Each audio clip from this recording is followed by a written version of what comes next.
História 1. Quer ouvir uma história engraçada? Um dia, um homem ficou muito bravo com o próprio carro. Imagina só! Tudo começou quando eu parei o meu carro perto de outro que parecia ser gêmeo do meu.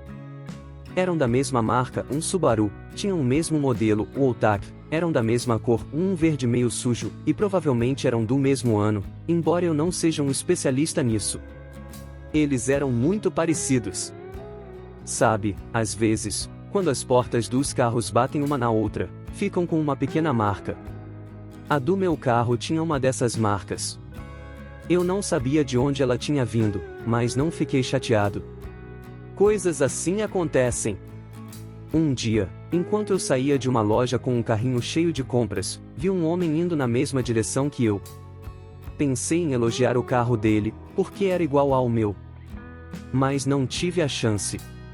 Antes disso, eu já tinha apertado o botão para destravar o meu carro. Vai fazer sentido depois, prometo. Às vezes, fico pensando que talvez não devesse ter feito isso.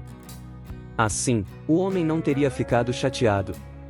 Mas aí aconteceu. O homem viu uma marca grande na porta do seu carro e ficou muito bravo.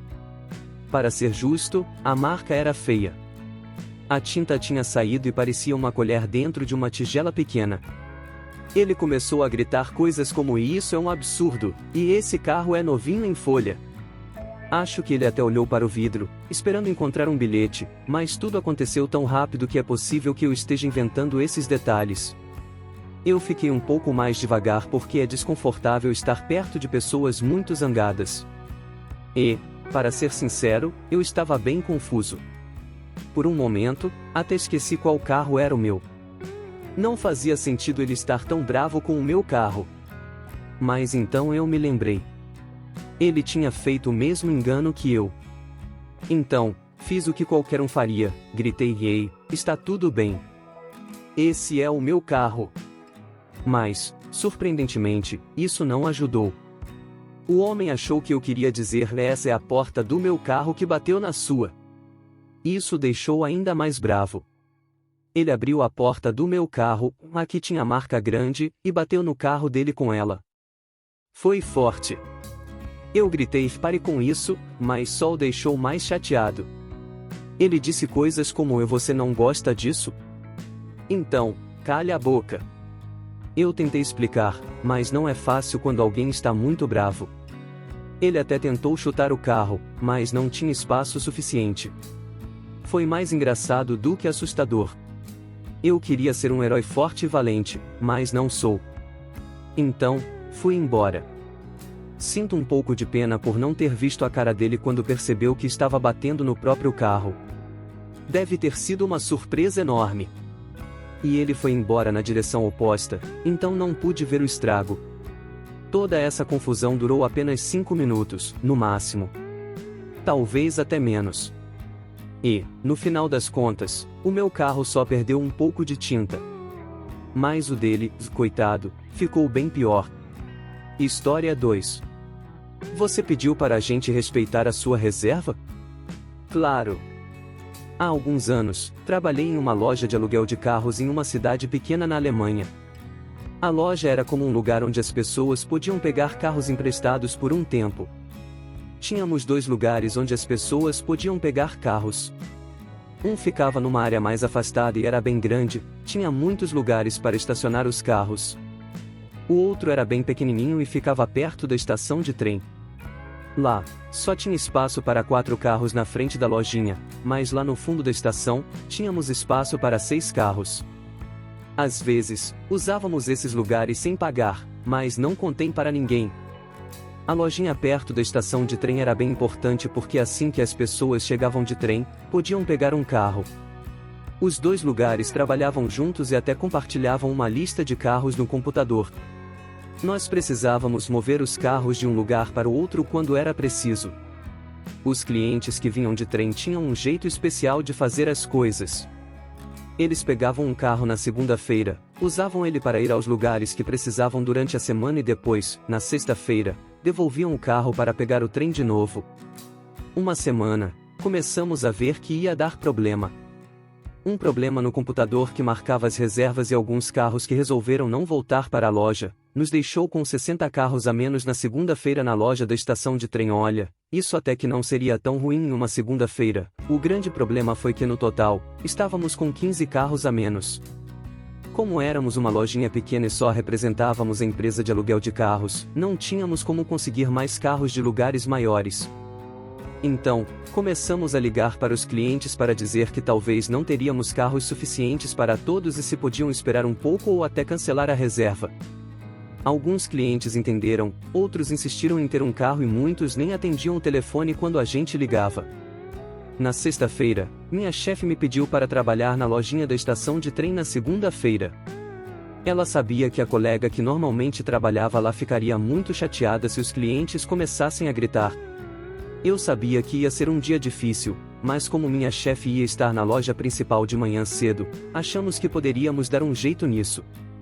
Pedi para trabalhar também no domingo na lojinha da estação de trem para deixar todos os carros prontos para o dia seguinte. Tínhamos umas 70 reservas entre 6 horas e 11 horas da manhã naquele dia.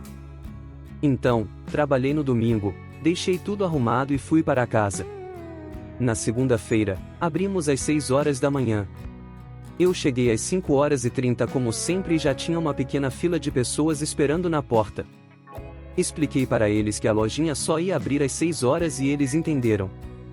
As coisas foram indo bem até mais ou menos 8h30 da manhã.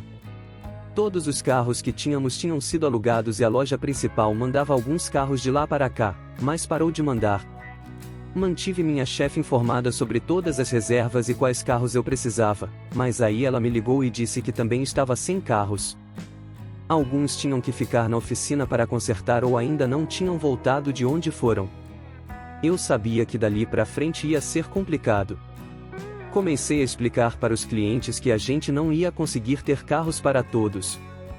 A maioria entendeu porque não tinha nenhum carro na frente da loja, mas alguns insistiram em ter um carro. Aí veio a parte mais esperta. Chamei minha chefe e disse que alguns clientes estavam pedindo um jeito de sair dali. Agora, não importa como. Depois de um tempinho, a gente teve uma ideia.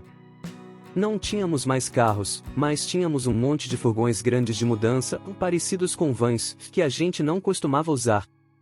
A lojinha da estação de trem não deveria alugar esses furgões, mas a gente achou um jeito de fazer isso. Os motoristas que levavam os carros de um lugar para o outro tinham um carro da empresa que podia ser alugado. Então, fiz um papel dizendo que aluguei esse carro, mudei o jeito de ver o computador e pronto. Pedi para trocar o veículo sem nem precisar ter um carro de verdade ali. Assim, fizemos o contrato de aluguel e os motoristas começaram a trazer os furgões grandes brancos com a marca da empresa até a lojinha. Até falei para um cliente que insistiu bastante que eu podia arrumar um furgão com câmbio automático movido a diesel. Nunca vou esquecer a cara dele quando viu que ia ter que dirigir um furgão de mudança até o lugar dele. A nota de satisfação da lojinha da estação de trem não foi muito boa depois disso, mas a gente não ligava muito. Afinal, a gente quase nunca ganhava bônus mesmo. História 3. História legal e deliciosa. 2 valentões da escola não me deixam ajudar na aula de comida, então faço a receita especial de banana bread da minha mãe como uma surpresa e incluí a receita. Durante toda a minha vida na escola, desde o jardim de infância até o ensino médio, eu tinha alguns colegas e até professores que não eram muito legais comigo. Isso era bem triste, porque não entendia por que eles agiam assim. Um dia, quando eu estava no ensino médio, decidi fazer aula de comida. Mesmo eu não sendo muito fã de cozinhar, sabia que tinha um toque especial como a minha mãe, que já tinha trabalhado como cozinheira em um restaurante. Na aula, a gente ficava em grupos de 4 pessoas. Infelizmente, o meu grupo não me deixava ajudar, achavam que eu não sabia cozinhar. Eu não gostava de brigar, então ficava quietinho enquanto eles faziam tudo. Mas a professora era bem legal e mesmo assim me dava nota. Um dia, a professora nos deu uma lista com receitas para escolher. Quando olhei, vi algo que me deixou super animado: banana bread. Minha mãe tinha uma folha com a receita que passou de geração em geração na nossa família. Era antiga, meio sujinha e rasgada, mas ainda dava para ler. As receitas eram incríveis, e a de banana bread era minha favorita. Adorava quando minha mãe fazia, porque usava essa receita especial. Quando chegou a hora de fazer o banana bread na aula, encontrei um lugarzinho na cozinha só para mim. Usei a receita da minha família, deixando de lado a que a professora tinha dado. Depois que todo mundo terminou, a professora foi experimentar o banana bread de cada grupo e dar nota. Quando chegou a vez do meu grupo, eles ganharam um B+. A professora estava quase indo embora quando eu a chamei. Expliquei que o meu grupo nunca me deixava ajudar e pedi para ela avaliar o meu banana bread separadamente. Ela olhou para o meu grupo meio triste e abaixou um pouco a nota deles, mudando para um B. Depois, ela provou o meu banana bread e seus olhos brilharam. Ela disse que era o melhor banana bread que já tinha provado. A casquinha crocante por fora e a parte de dentro bem fofinha, com pedacinhos de chocolate, deixaram o sabor ainda mais gostoso. Ela me deu uma nota a mais, a melhor nota. Meu grupo ficou surpreso, e os outros alunos também. A professora me pediu a receita para fazer mais 2 bolos. Então, fui lá e fiz, e eles ficaram tão deliciosos quanto o primeiro. A partir daí, meu grupo me deixou ajudar nos projetos de comida, e nossa nota melhorou. No final do ano, tirei um 100% a mais na aula de comida. História 4. Nada de tarefas de trabalho na hora do almoço? Tudo bem. Às vezes, lá no escritório, precisamos de coisinhas de última hora.